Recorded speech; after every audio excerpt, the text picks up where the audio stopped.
Welcome to Photowrk. I'm Mylan. We have Shannon here. Hey. Today is part 2 of our interview with LA fashion photographer Trever Hoehne. And in part 2, we talk with him about marketing advice, travel tips, and how he's able to balance a very busy work schedule with his family life. All right, so grab a plate of tacos, sit back, relax, and enjoy. And share one with us. They can't do that. Shh, they don't know. What does a client shoot look like for you?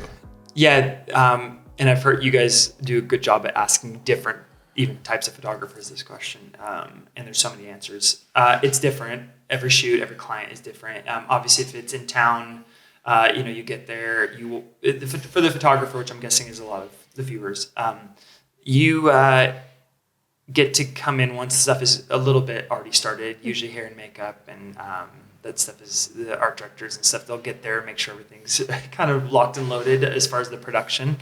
But yeah, then hair and makeup are going to do their thing. That takes time. Mm-hmm. And then I'll get there with my team and we'll kind of go through stuff. I'm a little funny on set. I'm very calm. So I know that you guys were chatting a little bit about how do you interact with the people. Even with the client side, even going back to answering like how do you even do this thing or what's mistakes. I think being I'm not saying that I'm the best at this, but I'm just saying being likable and being trustworthy and chill. I think that goes a long way because there's already so much that's going on a shoot. Like the production list is massive. So, which is why a lot of my shoots have a producer because there's not one person that can handle all this stuff. So the photographer, you're setting the mood a lot of times. So I'll come in and just start chatting with people. I'm not the guy that's just jumping right into tech and all that stuff. And depending on the shoot, obviously you'll have certain assistants or numbers of assistants that will help you with that. And again, it's similar to the gear question of like, you can have all the lighting and all the cameras and everything, but it's really just about this through line of carving through all of that. And you working with an art director that of course is the one that brought you the vision or you're sharing the vision to create an image. And that's all that matters, no matter what stuff you're using and how you're getting there. So I focus on a little bit of those. Sometimes if I didn't do the casting, I'm walking in and meeting the model and trying to like get a little bit of a relationship going or conversations going with somebody I haven't worked with before.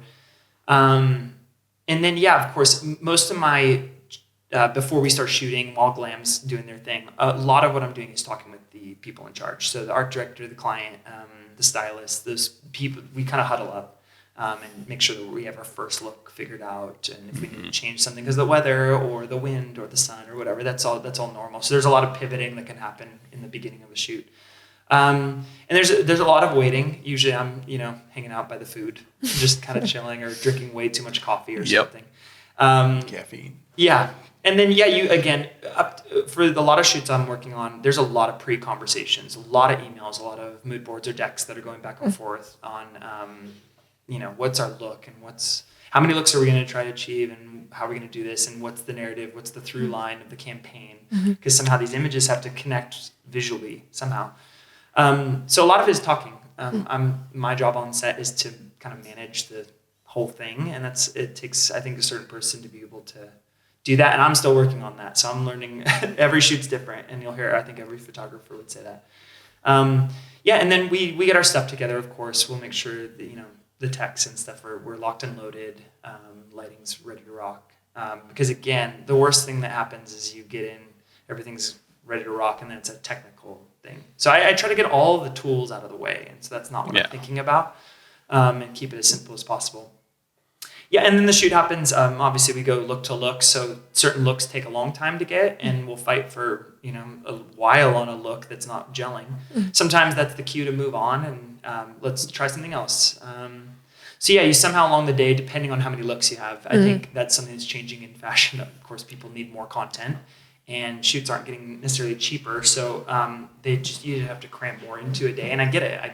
It's going back to the commerce side of this. So I get them. They have to get a lot done. So depending on the looks, that's my job and the producer's job to help this, like, okay, we have this much time to make these things happen. Shoots, they change, they average on, I would say 10 to 12 hours ish. Depends if we're on location or if we have to transit to places or whatever. In between looks, a lot of times something that I like to do is we're proofing a lot. So I'll do my first little, we're shooting so many images obviously, but I'll just quickly go through the machine that we're tethering to and kind of screenshot like a little board of things. Like I think we're getting what we're supposed to be getting. And I think that sometimes helps the client see the whole vision come together, even though we're on like look 1 or 2, like we can kind of pile this all together.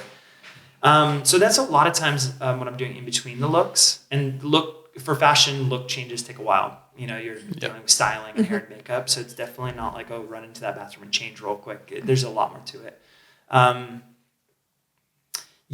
And then the shoot happens. That's kind of the simplest part of the whole thing. And there's challenges that are brought up with that. But then, depending if we're in town or out of town, we'll go to dinner and chat. And if it's a multiple day campaign, we'll get ready for the next day and make sure our ducks are in order and maybe fix some things that were challenging. They're long and exhausting. Yep. I come out of the shoots. I'm naturally an introvert, which is pretty funny because this industry, you have to be talking and be in charge of so much. So afterwards, I need some recoup time and to just get my mind together and inspired for the next thing. You know? So sometimes it's me walking off set and I just need some space. So shoots all look different. Oh, that was good. That was good. Yeah, there's a lot of good insight into it. And they all are exhausting. Yeah. I mean, they're fun. But they're so filling, They're of course. fulfilling, Yeah. but oh my gosh, Yeah. you're just like, I want to Feel it. sleep. Yeah. Oh, totally. And no matter what you're shooting, whether it's from what I've talked to people, weddings or commercial or fashion, it's the same amount of output for people. And some people are geared for that. Some people aren't. I think I'm way more in my head and a little bit more of a calmer personality, quiet personality on set. But I have friends that are not that way, and they come out the same way. They're like, that was a lot of work. That's we're not just taking pretty pictures all day. Yeah. No, there's a reality. Yeah. It's long days, a lot of work. Yes. Exhausted physically and mentally. 100%. Yeah. Yeah, a lot in the sun. And the sun a and the lot of heat. standing. Yeah. Mm-hmm. Your feet are But gonna yeah, hurt. I get low back issues. Oh, from totally. standing. I'm Yeah. always just like leaning over. Yep. Yeah. I need to start being one of those, like DeMarche. I've seen all these behind the scenes videos of him just sitting in a chair, and like I need to do that more. Oh yeah, that's a good idea. Just have your own chair. Yeah, I need to get to that legend Yes. level. I don't need Someday. to stand. Yes, I'll wheel around my chair. You do have such an amazing client list, and you're shooting all the time and traveling all the time. How are you acquiring clients at that level? I still have a long way to go. Thank you for the compliment. In my mind, I have a lot of goals too of what I'm going for. I think some of it is just it feeds itself. Like we talked about, like if you show certain work, that's probably what people are going to imagine that you'll create. So they apply your aesthetic to their brand or whatever it is, and they're like, oh, this could work for us, or it might not. So I think the more you shoot it, once the ball gets rolling, if you do it well and just work hard at every shoot, I think that you feed into the next client maybe, or I'm trying to think of examples, but a lot of clients that I've gotten, this is no secret, obviously. Instagram is a huge marketing tool for any image maker. That's the platform is based on that. But I think people look at what kind of stuff you make, and they'll even compare, like that might be like similar competitions, or different brands might stumble across like a brand that they've been following, and they're like, who shot this? This is great. And that's what you hope to do. You hope that the image speaks for itself and stops people and makes them want to, like, oh, we want to work together or create something together. And like I said, it's still ongoing. So some of the stuff I want to get more into, I'm having to create test shoots for that, or personal work it's geared towards a different aesthetic or whatever that I might want to branch out to, if that makes sense. Oh, totally. Yeah. So, but I'm still figuring this out too. Like, I'm like, how do you keep growing or get more clients? Or I think it's just you just have to keep creating the stuff that wows people. And I'm not saying I do that all the time, but I'm definitely fighting for that all the time. So if I'm, like I said, if I'm busy on campaign to campaign or traveling too much, I'm like, okay, I'm going to be exhausted, but when I get home, I have to create something. Or even some shoots where I'm traveling, I'll fight for a test shoot or something while I'm out there. So That's smart. Yeah, it's hustle. I mean, it's exhausting, And that's why we were just saying you never turn it off really. And that's why this career, most people just think you're like, oh, you're taking pretty pictures, but there's a lot to it, you know. Being an artist, you just hope that people like what you do and want to be a part of it. Yep. Yeah. Yeah. So it's stressful, I guess, too. I'm getting stressed talking about it. I wish I knew that answer. Well, you're clearly doing something right. Yeah. Well, we'll see. Yeah. I'm always learning though. And like I said, for me, I'm learning the business of fashion or trying to. There's a lot of brands now that don't need pictures. Like a lot of LA brands, there's so much hype around some of these things that they're like, yeah, we'll show something on our Instagram story and it'll sell out, you know? It's wild. Yeah, it's crazy. So, and I get it. It's like, well, yeah, so we don't need a campaign to sell that. So I don't know. There's a wild side of this like fashion thing that's, does there need to be a picture to help it, you know? Wow. Yeah. Do you think New York is different in that aspect where they? No, I mean, I'm sure New York's even worse. Okay. They're usually, LA's become a lot more important in fashion, but New York's powerful. It's a leader for sure. It's our leader, yeah. Yeah. New York, I mean, just their work ethic, they hustle and there's a lot going on all the time. I think LA, some people love it, but it's a little bit more laid back, still creating stuff and still becoming it's always a draw. I think our casual vibe is maybe what's helping us in the fashion part. But I don't know. I think a lot of it is people like to live in LA. They like the weather or whatever, so they'll do their brands here. But I a lot of clients I've worked with, I'll see them and I'm like, hey, we should do another campaign. It's like they don't need images though, you know, like they're doing just fine. You're all over the place constantly. Like you flew in, was it last night? Yeah. And you're out Last night. tomorrow? Yeah, I leave Monday. Sorry. Monday. To go to Texas. Yeah. Ooh, Texas. So Yeah. were you were in SF, San Francisco? San Francisco last night. Were you in San Francisco? I didn't. Yeah. I said SF. Yeah. I should say Frisco and really make it. I hate that. You're in San Francisco last night, flew in this morning, a couple days with the family, and then you're off to Texas Monday. Yeah. How do you travel for shoots? I mean, that's it's logistically especially. Yeah, it's similar to probably like what does a shoot look like. It's different depending on the client and where we're going. And I think you guys covered this in other people you've chatted with. I think Graham mentioned this too, but like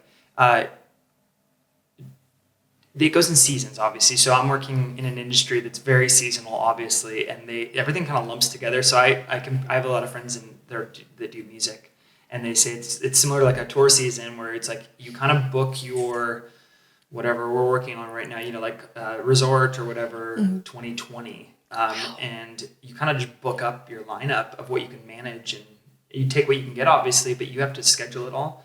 So it's a run for sure, and some of it's in town, some of it's not, and so you have to give time for fly days and all that stuff and recoup, make sure you're healthy. So it is different depending on what you're shooting, where you're shooting, and the budget, of course, is different with every client. So if I'm flying in, a team from here that I work with all the time, or if I'm having to get people there to help them save on, flights and things like that. So sometimes it's alone too, where I'll fly in and do the shoot. I'm not traveling with a ton of people. The nice part, and this feeds back to all the stuff. The nice part is all the gear I can, I'm renting everything on sets. That was a nice perk once I started getting into that kind of realm with production. A lot of times it's similar to here in town. If I'm going into Milk, you walk in with your camera, and that's kind of all you need. Everything else is there, and your team, of course. But so traveling, the gear's light, so I don't have to haul or check a ton of stuff anymore. Sometimes I do, but I would say on average we're just the production's renting it there. So it's usually me and a camera and probably too many clothes. I'm overpackers most of the time. Like I said, on the planes and traveling and drives and all those things, I'm trying to use the time wisely. So, and I know what I need and what I don't need. So sometimes I'm like, I just need some headspace, and so I'll just be quiet and just breathe, and that's what I need before a certain shoot. Sometimes I'm like, okay, I need to kind of cram in my mind what we're about on this next shoot and kind of feed my mind with that kind of style or the imagery that we're referencing. So yeah, I'll just be kind of either making mood boards or diving deep on Pinterest or whatever, whatever platform you're gathering stuff from, and just trying to feed my mind towards that. Yeah, it's tiring. You probably see the bags that are sweet. Yeah, so, and again, traveling, like I said, it goes in spurts. So like a lot of people need their content, and so I'm hopping around. And then sometimes it's chill and there's no travel, and I get to just be in town and be with family and rest a little bit. Yeah. Which is nice. All right. I got a hard hitting here. Oh no, hard-hitting question. Have you mastered the art of sleeping on a plane? Oh, With all your travel. no, I'm really bad. I'm also a horrible traveler. So like, I'm the guy that like, I forgot my headphones or something like that. Like all my friends that I travel with, like, you are the worst at this. I'll forget stuff all the time. No, I'm usually pretty like, I guess I'm trying to figure out how I even work, but to keep calm on sets a lot of times, it's because I do a lot of pre-work and time ahead of time to get ready for those. So I use that time, a lot of traveling, because I have a baby now, and those who have kids understand that that takes up a lot of what used to be that time at home. I just, I want to be with my family and spend time being present. And so I use that travel time to kind of like preload a little bit, which comes with a lack of sleep. So sometimes if I'm really exhausted, you'll know it because I'll fall asleep. But, I still have yet to learn that. So. Okay. We haven't mastered it yet. Nope. Yeah. Someday I will learn. I also love movies, and I used to pride myself on going like to movies on a Tuesday morning if I was off, and having a kid changes that a little bit. So I catch up on all my movies on planes too. So How do you connect with talent? Because sometimes there can be blocks in the way it feels like, and other times no time. Yeah. Yeah. Yep. Bad personalities. Yeah. There is a luxury of getting to like help build the team, which helps. So there's sometimes where they ask like, hey, who do you like to work with?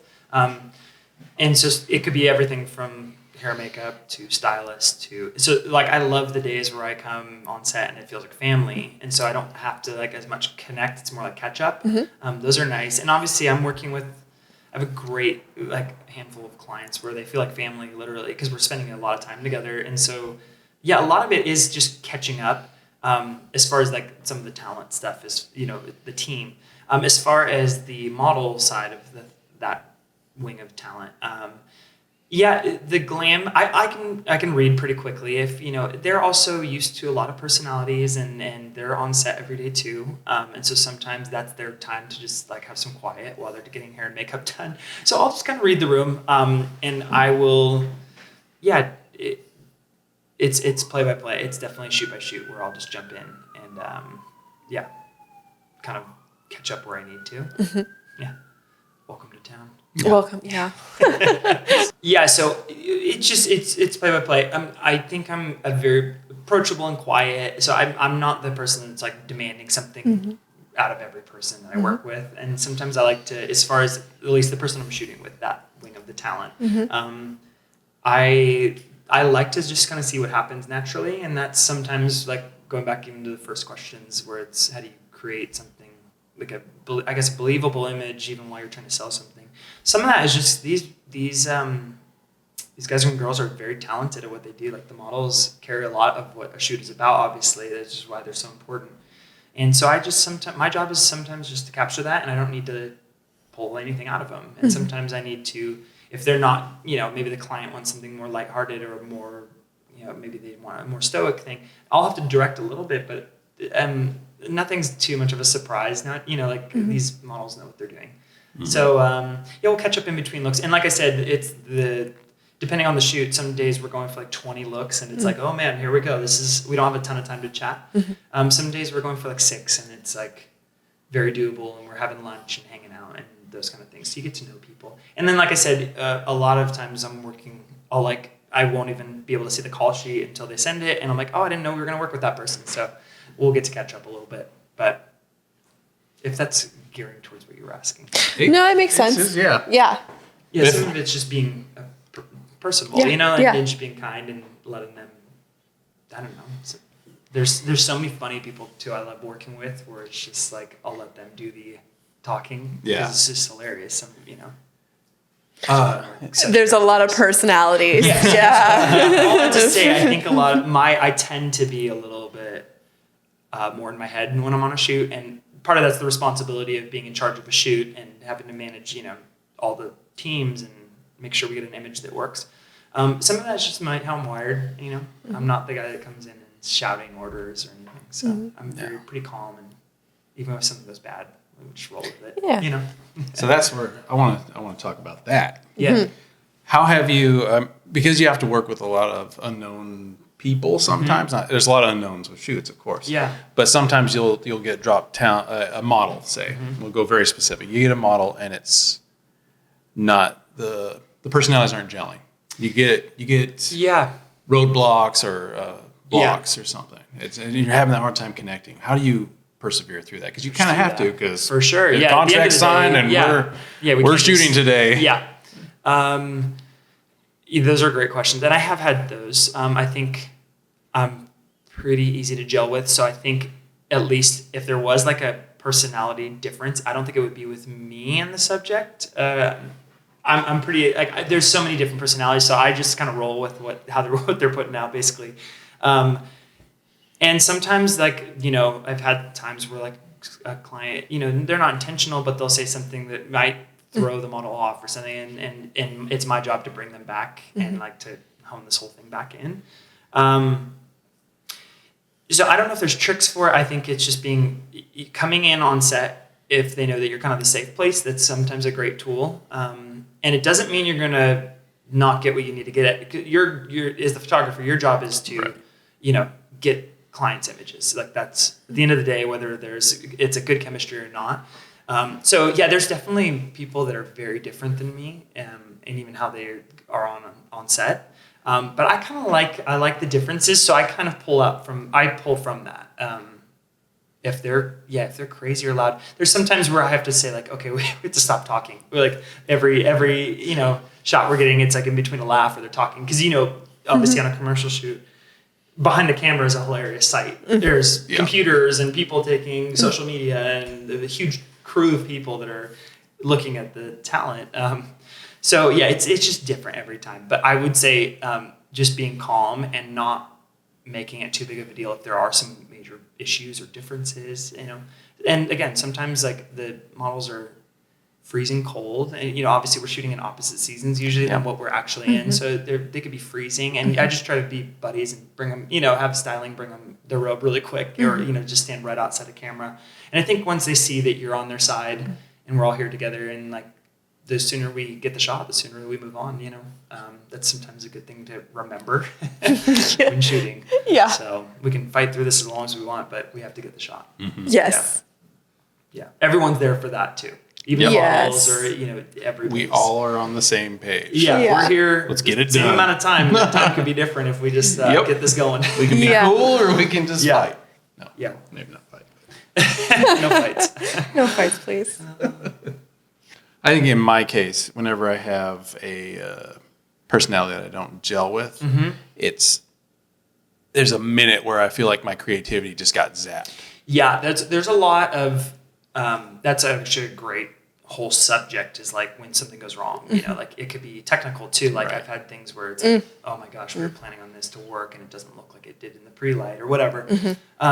That's I think the difference between as you just mature and keep the years through, you come up with like a little bit of handles on how to figure some of those things out. And some of it as the photographer, like I might be dying inside because something could be going wrong, or maybe it's a personality thing, or the client's whispering in my ear that they don't like what the model's doing. It's not their fault, you know. So my job is to direct them, and so I'll be carrying a lot in here and in here, and my job is just sometimes to just keep that calm status and just like figure out my best way of politically navigating all these things, you know, and having to, you know, keep a clear mind. Same with the tech stuff. If something, I love gear, I love all the tech, I love lighting, all these things, and sometimes I have to just remember that that's just stuff, and things can go wrong. And sometimes literally I'll unplug from everything, put a card in and be like, let's run over here. And those will be the images we use. So I've just learned over the years, some tools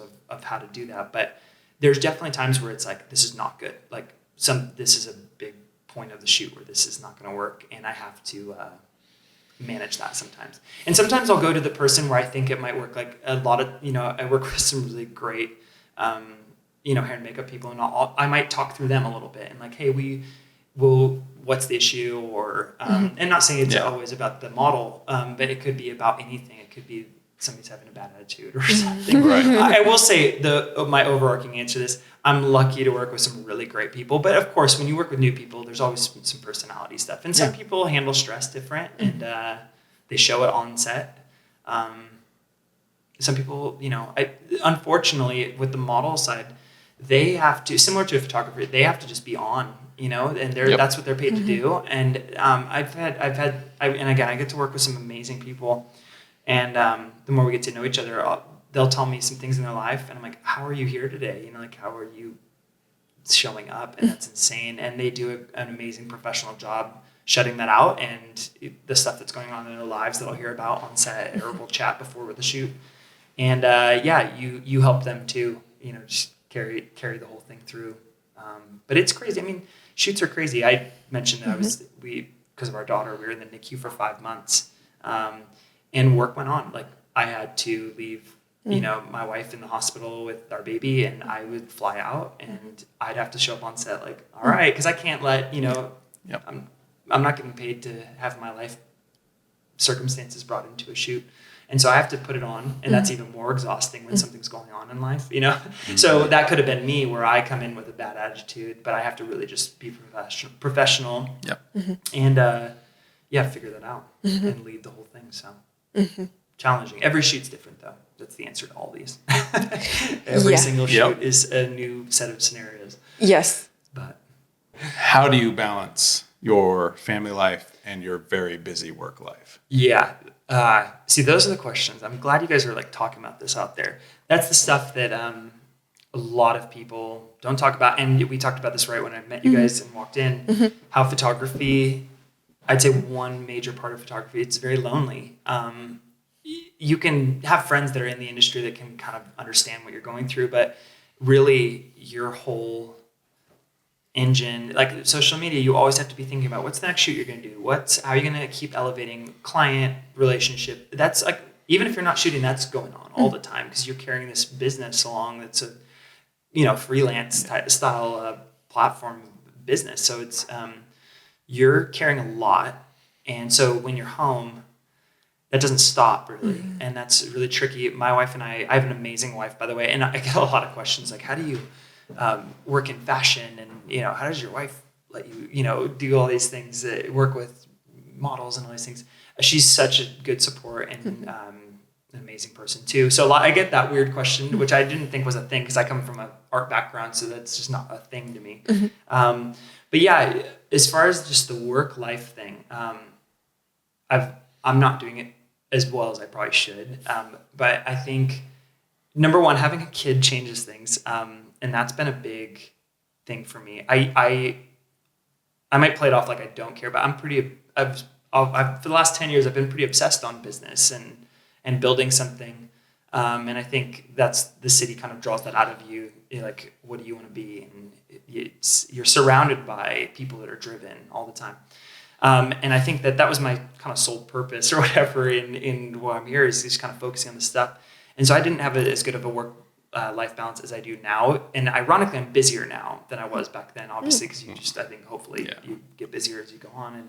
And having a kid kind of just puts things into perspective. And it's actually like I just want to be a good dad and a good husband, and it sounds cheesy, but it's like work's work. And whatever kind of content we all create as artists, it's important in this like little weird smoke and mirrors world we live in. But it's not the major part of, it's not the biggest thing in life, and I try to step back and kind of soak that in a little bit, and it helps me. It's funny, my wife and I were just talking about this morning because I also like to cycle. That's like kind of headspace time when I'm in town is I'll get out early and just cycle. And so I've been into that for a while. So some of that is I know what I need to be a good husband and a good dad and be in family and have that work. So sometimes it is that, even though it's carving time away from the whole thing in general. But I think the answer is just being really present when you're there. And it's really hard for me not to pick up my phone when I'm playing with my daughter. And like, I go to take a picture of her, but I got an email from something about an upcoming shoot, and I need to check it. So we're trying to figure that out, honestly. We might even practice like a little bit of like a sabbatical from tech, maybe at nights or something. Because we have a daughter, and we're like, I don't want her to be glued to media or those things either. So we're trying to figure out how to model that as parents, and be healthy with all this crazy stuff that we have access to. So the work-life thing, I mean, it's as simple as just be present when you're there, you know? And that was hard when we were in the hospital with our baby in the NICU. It was hard to compartmentalize that when I was on a shoot in a reverse way. You know, it's like, it's really hard to just be in the moment. And right now I'm working and this is my shoot. And even though my head, of course, is back with my family and my heart and all my emotions are about that, I have to smile and keep calm and, you know, and move forward with this. So yeah, I'm figuring it out. And the traveling thing gets hard.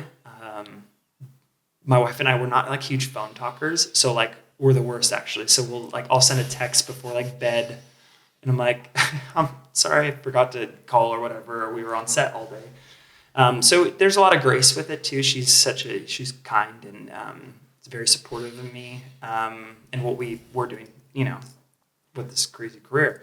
But it's tricky. It's a hard thing. I look at the people that I even look up to that I know are working nonstop, and those are the kind of questions. If I'm ever going to email a photographer a question, it's never about gear or their business structure or how they market. It's usually about like, how do you do it all? Like, how do you be a good person and a good family and still do this career that really takes a lot of time from you? And then sometimes it is I have to be picky in jobs, and I'm very lucky to have a crew with me on like a great manager, and he helps carve some of that stuff for me. And some of it's obvious because of a budget thing. Like, we shouldn't take this. You should just take some time and be with family. But some of it is like fighting for like let's red eye back home so you have a day off instead of use that day as a travel day. So some of it's you fight for it, you know. Yeah. But yeah, I'm looking forward to having more, like, I think I'm hungry for time with my family more than ever. So that helps too. I don't know if it's because I'm so busy, but it makes me want to carve out time for that. And we get to travel a lot. Like when I'm home, we'll like, let's get out of town and just do a little vacation, even though I've just traveled out sometimes. But we love the space that's very intentional, because I think when you get home, you're back to the routine kind of, you know, and you have access to everything that you normally would.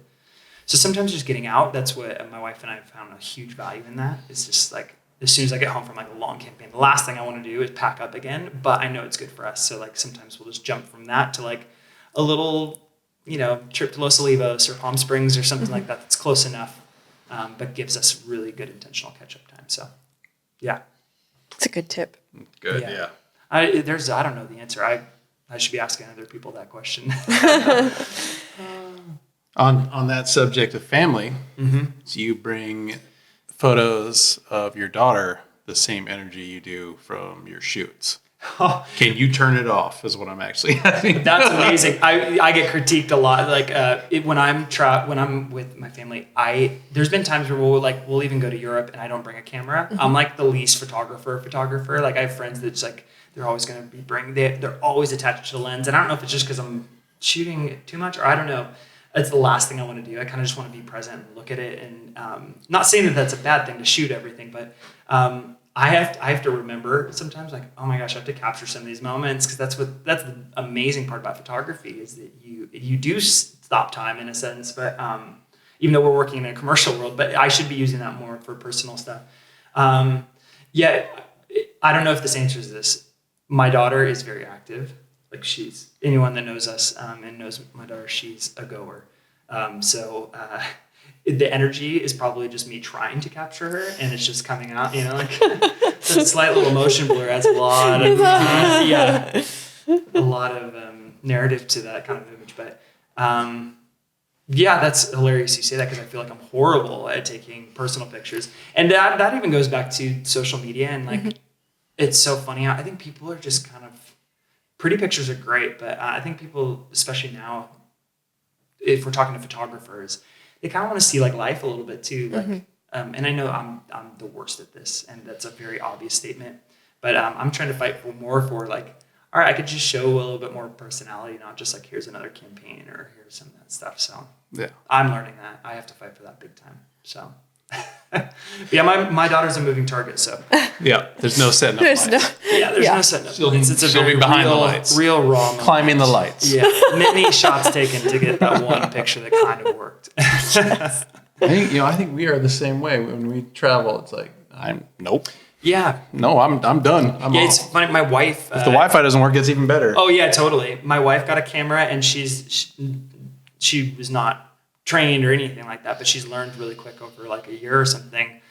She's the photographer in the family for sure. Like she brings her camera, and I don't even bring one. So the credit, I guess, should be given to Brooke. That's awesome. Does she have a background in the industry as well? No, it's actually really funny. We're very opposite people in general. Like our, we've been married. This will be 11 years, I think. 11, 12. So it's been a second. Yeah. 11 years. 11, come on. So Last good. week. Yeah, it's crazy because I think we also, just being in an industry city, people get married later, and that wasn't our story. We got married pretty young, and we love it. And we just, on paper, it doesn't work. It's like we're so opposite. She's a very very intellectual. She's always, her head's in books all the time, and so it's just funny that I don't know, that we're very compatible. But we've learned a little bit more along the way. Like our days are so different, even her background, sorry to answer the question, her background is in counseling and all that kind of world. So again, very different. So I always love when we come home from, our work stories are hilarious. It's just like, oh, what did you do? And, it's just the worlds are, very far apart, which makes it super interesting. I don't know. Some people are really good. I have a lot of friends that are married industry to industry kind of people, and that's where they met, and that's amazing. But I like the space and the difference, and it's kind of nice. She doesn't care if I get like some big campaign or something. She okay. Yeah, like she doesn't. When are you going to be gone? Yeah, exactly. She doesn't understand necessarily like in my industry the height of some of the things, which is really nice, and it just keeps me level-headed and and again, it reminds me it works great. All this stuff is great, but there's a lot more to life, than success or all those kind of things. So it's a good reminder. Family's good for that. Yeah. So, the reason I was asking is because her understanding of your needs and everything. Yeah. Maybe the counselor side. The counseling of it. side. Yeah. She's like low key counseling me. Yeah. They never turn it off. He's just We try to turn it off. They never know. Are you on the clock right now? Are you on the? Yeah. $20 an hour. Yeah. It's very fun. Very fun. And then our daughter is nothing like either of us. She's just super extroverted. So it's a wild time at home. I'd say it's equal in craziness to a campaign or something like that. That's awesome. Yeah. Well, did you have any final questions or thoughts you want to add in? I actually added 2 or 3 there. I know we could keep going a lot with that because it's really some of those questions too, like the off questions are like that's the stuff that's like, oh, that's actually really interesting, Yeah. Well, thank you, Trever, so much for being on the show. Thank you guys. Yeah. Really appreciate you coming out. Yeah, love what you guys are doing, and again, keep on. I love how you guys are asking these industry questions that some people aren't. So. Thank you. Keep it up. Until next time. Yep. Thanks, guys. Thank you so much for joining us. It wouldn't be YouTube if we weren't shamelessly asking you to like and subscribe. Yeah. Also, comment down below of who you want to see us interview, what you want to learn, and also the most important, where to get the best tacos in your town is. Because we love tacos. Tacos are good. Bye.